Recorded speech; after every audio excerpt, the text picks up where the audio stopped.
One of the hardest parts of card making for me has always been choosing colors. I think this is exactly why I make so many rainbow cards. But now I've spent some time figuring out 7 secrets of not only how to choose new color combinations, but also tips for tweaking them to keep things fresh and full of variety. I've got loads of real examples too. Let me show you. I'm working with my Catherine Pooler inks, but the color principles I'm sharing will work with whatever inks you've got. I've got all my colors swatched out onto square magnets that I keep on a whiteboard. I did a whole video last year about how and why I set up this system and why I love it, and I'll link that up here in the corner and also down below in the description. One of my favorite things about them is that because they're not in a binder or a book, I can easily take them down and play with them and try out different color combinations. I separate my swatches in the party and spa collections and then into their color families. I store my inks like this too, and even my blending brushes. I know the color families quite well, and this helps me find what I'm looking for quite quickly, but it doesn't really help me with mixing and matching and coming up with new color combinations. So I sat down with my color wheels. Again, these ones are specific to the Catherine Pooler Ink Spa and Party collections, but a generic color wheel will work for you if you don't have these inks. Catherine's color wheel is a free printable, and I've put the link down below in the description. I made my cute little wheels by printing them 2 to a page and then backing them onto white cardstock and then onto a magnet sheet so they can sit on my whiteboard along with the swatches. The first thing I knew I needed help with was that kind of grouping of colors for stamp layering or monochrome color schemes. So for instance, all the reds from darkest to lightest. You can see them all right there on the color wheel, but I stamped them all out using some new swatching goodies that Catherine just released onto tags cut with an older die. I stamped the colors and their names, and as I worked my way through, I developed a system. I kept that rectangle stamp in one place of my MISTI door, and then I moved the tag to stamp the next color. Then I turned my MISTI, moved the tag into the other corner, and I lined up the names of the colors before stamping them with VersaFine Onyx ink. Doing all this stamping really helped me develop an appreciation for monochrome color palettes. This is the simplest color palette. One color, but in different values, and it lets you create some amazing dramatic looks in whatever color you choose. For this card, I used various shades of green to color the different pieces of the Parks and Rec cover plate. I added some gold accents by splattering watercolor over them and also some gold pearls around the sentiment. Analogous color schemes can have a similar feel to monochrome because you choose shades that are just on either side of that main color. For this card, I started with Cummerbund, and then I added In the Park and Serenade.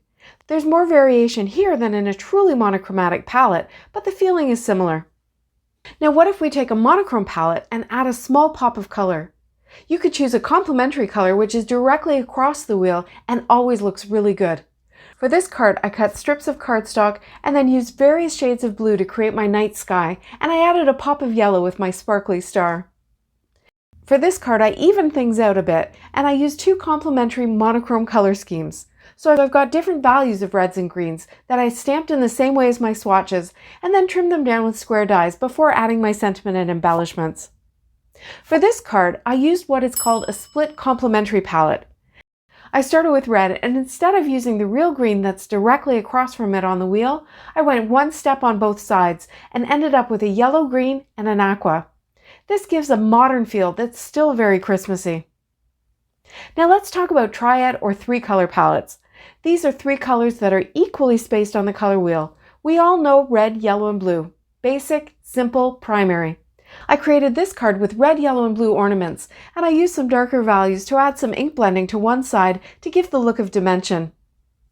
You can also tweak this one a bit by switching out any one of the colors for one that's next to it on the color wheel. So instead of red, yellow, and blue, you could do pink, yellow, and blue, or orange, yellow, and blue. Or you could switch out yellow and get red, orange, and blue, or red, green, and blue. Or you can switch out the blue and get red, yellow, and green, or red, yellow, and purple. These will all work. The other thing you can do is add a color instead of changing. Add one analogous color, like this, or this, or this.